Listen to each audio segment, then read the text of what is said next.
Recording in progress. 하나님 아버지 감사합니다. 주의 말씀 감사합니다. 성령께서 감화 감동, 주의 말씀을 가슴에 품고 싶도록 인도하시고 그리고 이 말씀을 따라 기게 하시는 오늘 하루를 주님께서 선하신 손길 가운데 인도하옵소서. 말씀과 함께 이 하루를 걷고자 합니다. 말씀을 따라 이 하루를 걷고자 합니다. 말씀으로 말미암아 우리 하나님을 배우며 나아가고자 합니다. 주께서 인도하옵소서. 부탁드리오며 예수님 이름으로 기도합니다. 아멘. 오늘은 민수기 7장에서 9장까지 말씀 함께 읽겠습니다. 신의 광야 이야기의 맨 뒷부분을 이제 가고 있습니다. 어, 먼저 수를 세웠고 그리고 난 다음에 어, 성막을 봉헌합니다.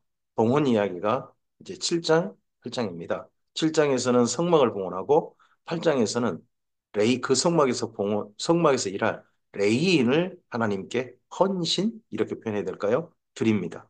그리고 나서 9장에서는 6월절입니다.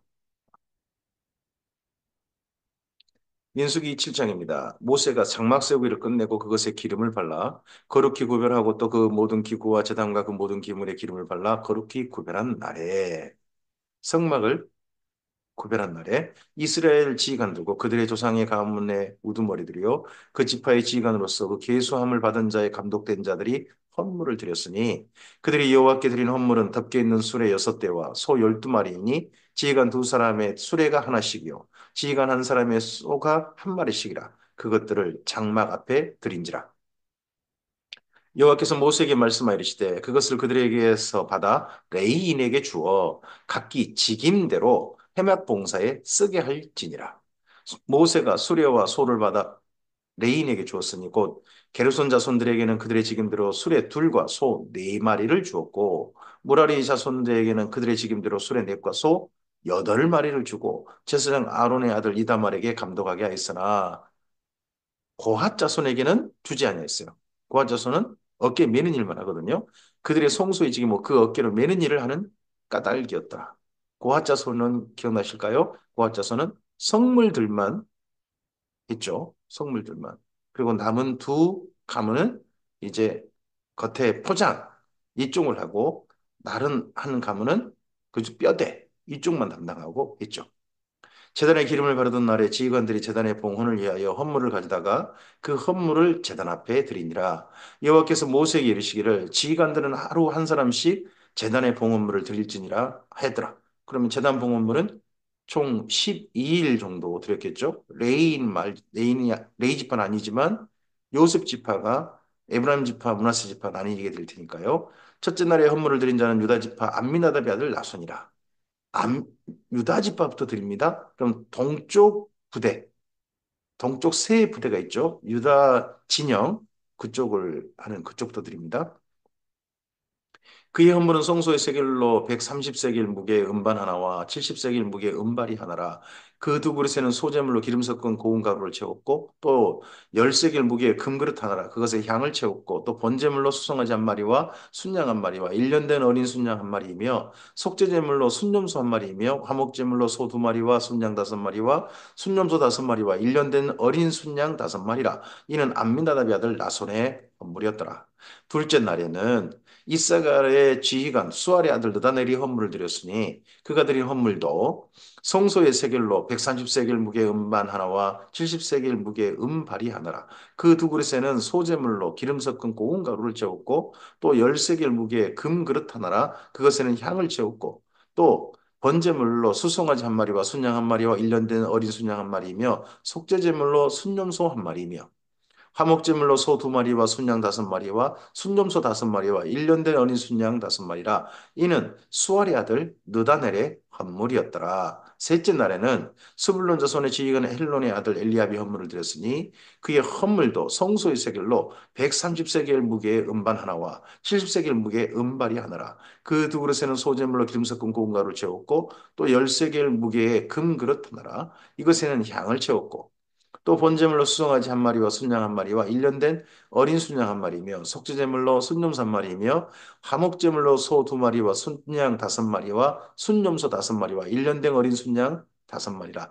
이는 헬론의 아들 엘리압의 헌물이었더라 합니다. 지금 유다 진영이 다 드렸습니다. 보면 내용이 똑같아요. 헌물 내용 다르지 않습니다. 다만 드린 지파, 대표 거기만 좀 다를 뿐이죠. 근데 이걸 일일이 기록합니다. 요즘 우리로 말하면 재정부 기록입니다. 우리가 하나님 앞에 헌물을 드릴 때 익명으로 드릴 수도 있고 기명으로 드릴 수도 있습니다. 근데 여기 보면 두 가지가 있습니다. 앞서서 성막을 재료를 준비할 때는 거기가 대부분 무명입니다. 어, 성막 재료 하나님 앞에 기쁨 드릴 때 무명으로 되어 있습니다. 근데 여기 민수기에서 그 이후에 성막에서 쓸 재료들을 또 거기에 여러 가지 직임을 위해서 드린다든지 지파를 대표해서 봉헌식 예물을 드릴 때, 헌물을 드릴 때는 기명으로 되어 있습니다. 또 그리고 내용도 자세히 기록하고 있어요. 그래서 이런 부분들을 둘 다를 기억해야 됩니다. 우리가 하나님 앞에 예물은 기명으로 들을 수도 있고 익명으로 들을 수 있다 하는 그런 선례들이 보입니다. 넷째 날에는 루벤 자손의 지휘관 수대엘의 아들 엘리술이 헌물을 드렸으니 그의 헌물도 성소의 세겔로 130세겔 무게의 음쟁반 하나와 70세겔 무게의 은발이 하나라. 두 그릇에는 소재물로 기름 섞은 고운 가루를 채웠고 또 10세겔 무게의 금그릇 하나라. 그것엔 향을 채웠고 또 번제물로 수송아지 한 마리와 순양 한 마리와 일년된 어린 순양 한 마리며 속죄제물로 순염소 한 마리며 화목제물로 소 두 마리와 순양 다섯 마리와 순염소 다섯 마리와 일년된 어린 순양 다섯 마리라. 이는 스데울의 아들 엘리술의 건물이었더라. 다섯째 날에는 시므온 자손의 지휘관 수리사떼의 아들 술루미엘이 헌물을 드렸으니 그 헌물도 성소의 세겔로 130세겔 무게의 은쟁반 하나와 70세겔 무게의 은발이 하나라. 이 두 그릇에는 소재물로 기름 섞은 고운 가루를 채웠고 또 10세겔 무게의 금그릇 하나라. 이것은 향을 채웠고 또 번제물로 수송아지 한 마리와 순양 한 마리와 1년 된 어린 순양 한 마리며 속죄제물로 순념소 말이며 화목제물로 소 두 마리와 순양 다섯 마리와 순염소 다섯 마리와 1년 된 어린 순양 다섯 마리라. 이는 수리사대 아들 술루멜의 헌물이었더라. 여덟째 날에는 가짜 손에 지휘관 두엘의 아들 엘리야삽이 헌물이 들었으니 그의 헌물도 성소의 세겔로 130세겔 무게의 은쟁반 하나와 70세겔 무게의 은발이 하나라. 이 두 그릇에는 소재물로 기름 섞은 고운 가루를 채웠고 또 10세겔 무게의 금그릇 하나라. 이것에는 향을 채웠고 또 번제물로 수송아지 한 마리와 순양 한 마리와 1년 된 어린 순양 한 마리며 속죄제물로 순염소 한 마리며 화목제물로 소 두 마리와 순양 다섯 마리와 순염소 다섯 마리와 1년 된 어린 순양 다섯 마리라. 이는 두엘의 아들 엘리야삽의 헌물이었더라. 루벤 진영의 헌물이 드려졌습니다. 일곱째입니다. 이제 에브라임 진영입니다. 일곱째 날에는 에브라임 자손의 지휘가 암미우스의 아들 엘리사마가 헌물을 드렸으니 그의 헌물도 성소의 세겔로 130세겔 무게의 은쟁반 하나와 70세겔 무게의 은발이 하나라. 이 두 그릇에는 소재물로 기름 섞은 고운 가루를 채웠고 또 10세겔 무게의 금그릇 하나라. 그것은 향을 채웠고 또 번제물로 수송아지 한 마리와 어린 순양 한 마리와 1년 된 어린 순양 한 마리며 속죄제물로 순염소 한 마리며 화목제물로 소 두 마리와 순양 다섯 마리와 순염소 다섯 마리와 1년 된 어린 순양 다섯 마리라. 이는 암미우스 아들 엘리사마의 헌물이었더라.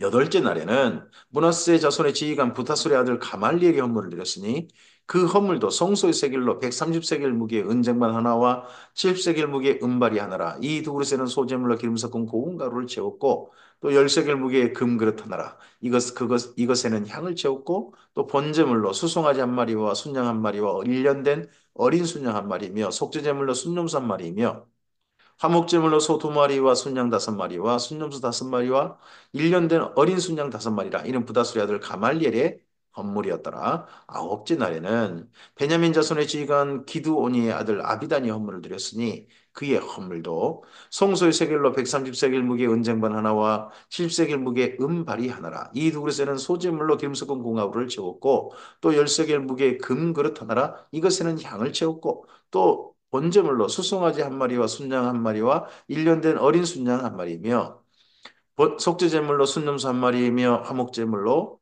소 두 마리와 순양 다섯 마리와 순염소 다섯 마리와 1년 된 어린 순양 다섯 마리라. 이는 기드온의 아들 아비단의 헌물이었더라 합니다. 각 지파가 하나님 앞에 봉헌 예물을 드릴 때 그와 함께 속죄제물, 번제물, 속죄제물, 화목제물, 번제, 속죄제, 화목제 이 세 가지 제물을 똑같이 또 드리고 있는 게 보입니다. 그리고 이제 단진영입니다. 단진영 열째 날에는 한 자손의 지익은 암미사대의 아들 아히에셀의 헌물을 드렸으니 그의 헌물도 성소의 세겔로 130세겔 무게의 은쟁반 하나와 70세겔 무게의 은발이 하나라. 이 두 그릇에는 소재물로 기름 섞은 고운 가루를 채웠고 또 10세겔 무게의 금그릇 하나 이것에는 향을 채웠고 여기 재료들은 금그릇, 은발이 뭐 이런 것들은 성소에 쓰는 성물 각 지파에서 받쳐가지고 성물로 사용하도록 우리 같으면 이런 거죠. 그릇은 이제 온폭 파여가지고 그 안에 물건을 가득 담을 수 있는 거잖아요. 거기에는 향을 채우고 그리고 접시라고 하겠죠. 은발 이런 건 접시 같은 거 거기에는 소재를 채워서 그렇게 바쳤습니다. 또 번제물로 수송아지 한 마리와 순양 한 마리와 일년된 어린 순양 한 마리며 속죄제물로 순염소 한 마리며 화목제물로 소 두 마리와 순양 다섯 마리와 순염소 다섯 마리와 일년된 어린 순양 다섯 마리라 이는 암미사대 아들 아이에셀의 헌물이었더라. 열한째 날에는 아셀의 자손 지익은 오그란의 아들 바기엘이 헌물을 드렸으니 그의 헌물도 성소의 세겔로 130세겔 무게의 은 쟁반 하나와 70세겔 무게의 은 발이 하나라. 이 두 그릇에는 소재물로 기름 섞은 고운 가루를 채웠고 또 열세겔 무게의 금 그릇 하나라. 이것에는 향을 채웠고 또 번제물로 수송아지 한 마리와 순양 한 마리와 일년된 어린 순양 한 마리이며 속죄제물로 순염소 한 마리이며 화목제물로 소 두 마리와 순양 다섯 마리와 순염소 다섯 마리와 일년된 어린 순양 다섯 마리라. 이는 오그란의 아들 바기엘의 건물이었더라. 열둘째 날에는 이제 마지막 지파가 됩니다. 납달리 자손의 지휘관 에난의 아들 아히라가 헌물을 드렸으니 그의 헌물도 성소의 세겔로 130세겔 무게의 은쟁반 하나와 70세겔 무게의 은발이 하나라. 이 두 그릇에는 소재물로 기름 섞은 고운 가루를 채웠고 또 10세겔 무게의 금그릇 하나라. 이것에는 양을 채웠고 또 번제물로 수송아지 한 마리와 순양 한 마리와 1년 된 어린 순양 한 마리이며 속죄제물로 순염소 한 마리이며 화목제물로 소 두 마리와 순양 다섯 마리와 순염소 다섯 마리와 1년 된 어린 순양 다섯 마리라. 이는 에나니의 아들 아히라의 건물이었더라. 이는 곧 제단에 기름을 바르던 날에 이스라엘 지휘관들이 드린 바 제단의 봉헌물이라. 뭐 이거 그냥 지파 이름만 하고 첫째 날 드릴 거 누가 드릴 거 뭐 이렇게 하고 내용은 똑같더라. 이렇게 할 수도 있잖아요. 근데 전부 다 일일이 기록합니다. 마치 우리 같으면 재정부 기록부 같죠. 어, 내용을 이름 쓰고 헌물 내용이 뭐 뭔지 자세히 그대로 있는 그대로 기록하는. 그게 여기 민수기의 7장에 있는 내용입니다. 은쟁반이 열둘이요 은바리가 열둘이요 금그릇이 열둘이니 은쟁반은 각각 130세겔 무게요. 은바리는 각각 70세겔 무게라 성소의 세겔로 모든 기구의 은이 모두 2400세겔이요. 또 향을 채운 금그릇이 열둘이니 성소의 세겔로 각각 10세겔 무게라 그 그릇의 금이 모두 120세겔이요. 또 번제물로 수송아지가 12마리요. 순양이 12마리요. 1년 된 어린 순양이 12마리요. 그 소제물이며 속죄제물로 순염소가 12마리이며 화목제물로 수소가 24마리요, 순양이 60마리요, 순염소가 60마리요, 1년 된 어린 순양이 60마리라. 이는 제단에 기름 바른 후에 드린 바 제단의 봉헌물이었더라. 모세가 회막에 들어가서 여호와께 말하려 할 때에 증거계의 속죄소 위에 두 그룹 사이에서 자기에게 하시는 말씀을 자기에게 말씀하시는 목소리를 들었으니 여호와께서 그에게 말씀하심이었더라. 어, 하나님께서 모세와 시내 산에서 말씀하셨다고 그러죠. 맨 처음에는 시내 산에 부르셔서 말씀하셨습니다. 그래서 모세가 그때는 뭐 40일 금식을 한다든지 그러고서 하나님을 배웠죠. 그분의 음성을 들었죠. 그런데 성막이 지어지면요. 성막이 지어지고 난 다음에 성막의 지성소에서 말씀을 들었습니다. 지성소에서 말씀을 들었어요. 모세가 이렇게 하나님의 말씀을 듣고 거기까지 나아가는. 그러니까 모세는 1년에 한 번 나간 게 아니었어요. 하나님의 말씀을 듣고자 해서 지성소에 들어가는 게 때를 따라 들었다 간다는 거겠죠. 이것이 나중에 예수님과 연결되죠. 예수님께서 때를 따라 지성소에 나아가시는 하나님 보좌 앞에 나가시는 하늘 그것도 이 땅에 있는 지성소가 아니고 하늘에 있는 하나님의 성전, 하나님의 성소 거기에 나아가시는 대제사장이 되시죠. 그 대제사장의 몸, 예수님의 몸이 우리입니다. 그래서 예수님이 때를 따라 나가시니까 우리들도 그분의 몸이니까 우리들도 하나님의 심지어 그 보좌 앞에 이 지성소에 담대히 들어갈 수 있는 거죠. 이걸 히브리서에서 말씀합니다. 민수기 8장입니다. 이제 성막을 위한 봉헌식을 했습니다. 재료, 거기에 쓰일 도구들을 했습니다. 그리고 이제 성막에서 일할 사람을 하나님께 어떻게 보면 봉헌합니다. 봉헌? 봉헌한다고 해야 될까요? 레인을 하나님께 드립니다. 여호와께서 모세에게 말씀하 이르시되 아론에게 말하 이르라 등불을 켤 때는 일곱 등잔을 등잔대 앞에 비추게 할지니라 하심에 아론이 그리하여 등불을 등잔대 앞으로 비추도록 켰으니 여호와께서 모세에게 명령하신 것 같았더라. 즉 역할이 달라요. 모세는 하나님의 지성소에 들어가서 하나님 말씀을 듣는 역할을 했고 이때 두 사람이 있었을 때 아론은요 성소만 들어가죠. 성소까지 들어가서 등불을 켜는 일을 등불 감금하는 일을 했습니다. 이 등잔대 제작법은 일환이고 금을 쪄서 만든 것인데 밑판에서 그 끝까지 쪄서 만든 것이라 모세가 여호와께서 자기에게 보이신 양식을 따라 이 등잔대를 만들었더라. 여호와께서 모세에게 말씀하시되 이스라엘 자손 중에 레인을 데려다가 정결하게 하라. 너는 이같이 하여 그들을 정결하게 하되고 속죄의 물을 그들에게 뿌리고 그들에게 그들의 전신을 삭도로 밀게 하고 그 의복을 빨게 하여 몸을 정결하게 하고 또 그들에게 속수성아지 한 마리를 번제물로 기름 섞은 고운가를 그 소제물로 가져오게 하고 또 그 외에 너는 또 수송아지 한 마리를 속죄제물로 가져오고 합니다. 여기 레인을 하나님 앞에 세울 때 물을 제사장은 살짝 다릅니다. 제사장은 온몸 전신을 적시는, 온몸 전신을 다 씻는 침례가 돼 있습니다. 근데 여기 레인을 바칠 때는 하나님 앞에 어떻게 보면 헌신하게 할 때는 그들이 물을 뿌렸습니다. 요즘 우리 같으면 세례식을 할 때, 세례식을 할 때 침례를 할 수도 있고 또 약식 세례를 할 수도 있다 하는 근거 중에 하나가 여기 레인에게 레인을 하나님 앞에 드릴 때 속죄 제물로 그들을 뿌렸다. 예수님의 레이 지파가 지금 현재 교회들 아니겠습니까? 그래서 여기에도 약간의 근거가 있다 하는 겁니다. 레인을 해막 앞에 나오게 하고 이스라엘 자손의 온 회중을 모으고 레인을 여호와 앞에 나오게 하고 이스라엘 자손이 그들에게 안수하게 하는 후에 아론이 이스라엘 자손을 위하여 레인을 흔들어 바치는 제물로 여호와 앞에 드릴지니 흔들어 바치는 제물 레인을 흔들어요. 그들에게 안수하게 하고 회중들을 모아서 레인을 흔들어요. 그럼 이스라엘 민족이 레인을 들어가지고 흔드는 거겠죠. 이는 그들에게 여호와께 봉사하게 하기 이함이라. 레인으로 수송아지들의 머리에 안수하게 하고 내가 또 그 하나는 속죄제물로 하나는 번제물로 여호와께 드려 레인을 속죄하고 레인을 아론과 그의 아들들 앞에 세워 여호와께 요제로 드릴지니라. 우리도 임직식 할 때 안수만 할 게 아니니까 들어가지고 바쳐야 될까요? 하나님께 그것도 흔들어요. 거제로 든 것도 아니고 옆으로 흔듭니다.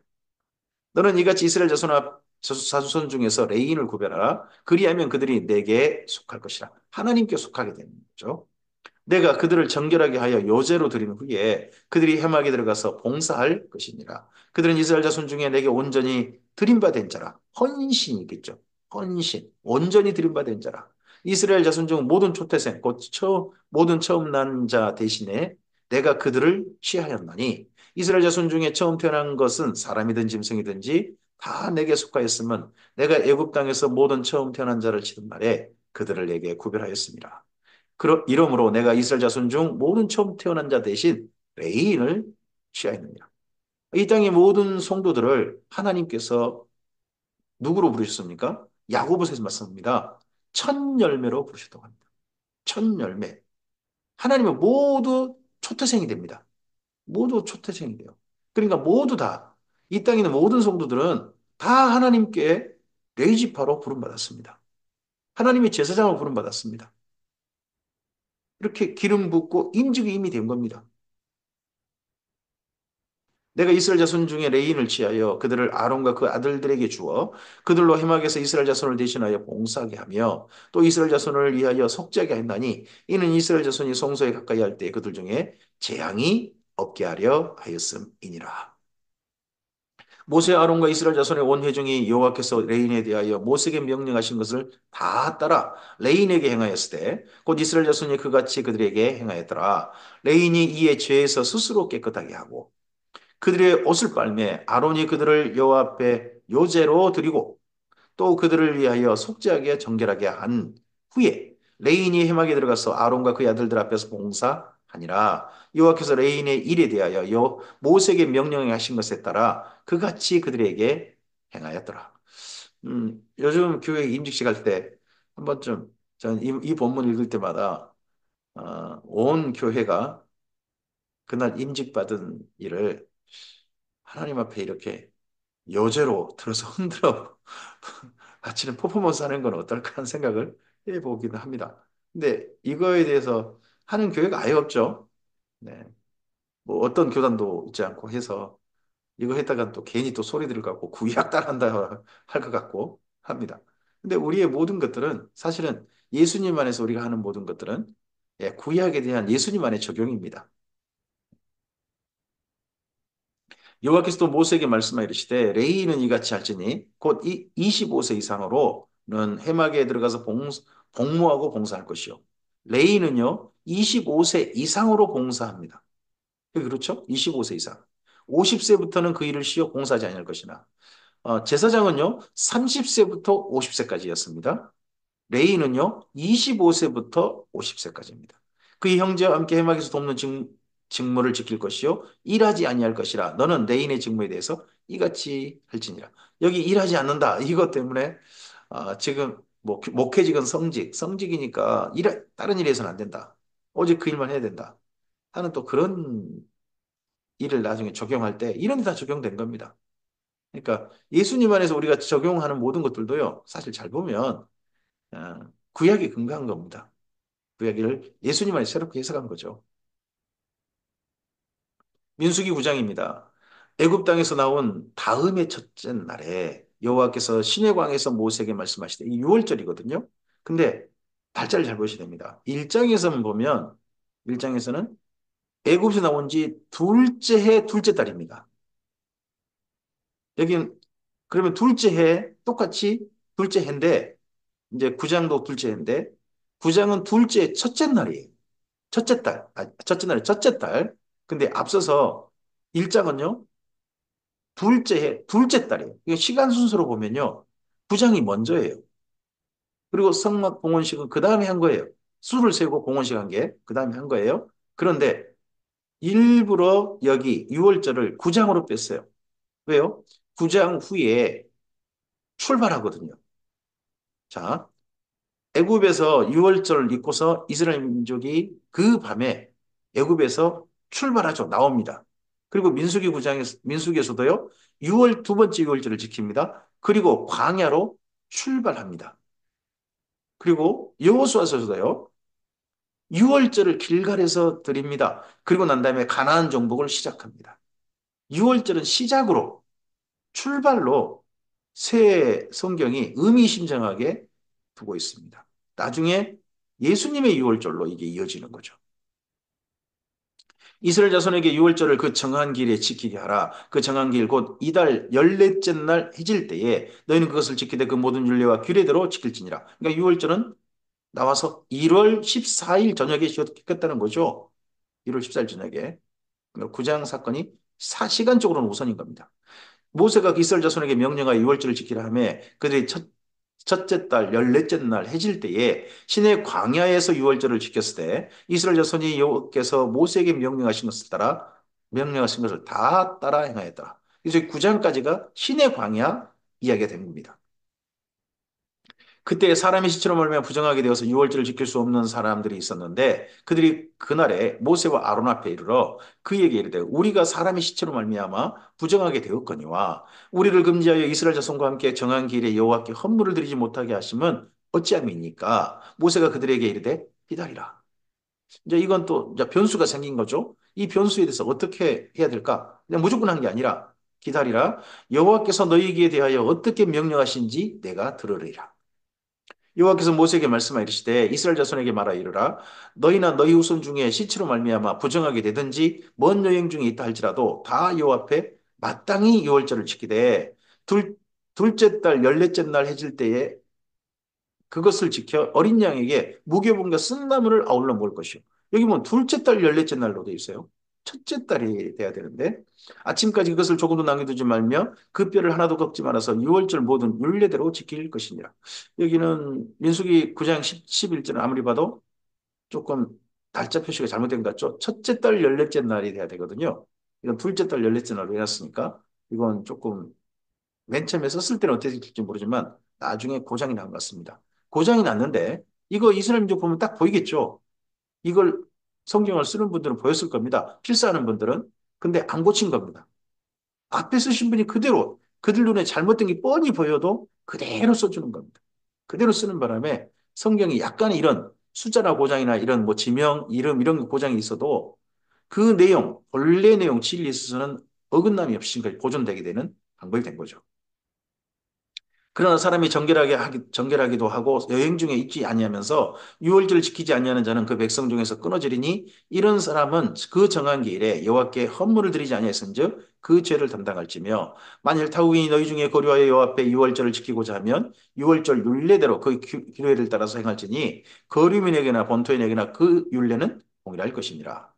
성막을 세운 날에 구름이 성막 곧 증거의 성막을 덮었고 저녁이 되면 성막에 불 모양 같은 것이 나타나서 아침까지 이르렀을 때 항상 그러하여 낮에는 구름이 그것을 덮었고 밤에는 불 모양이 있었는데 우리가 구름 기둥, 불 기둥이라고 불리는 거죠.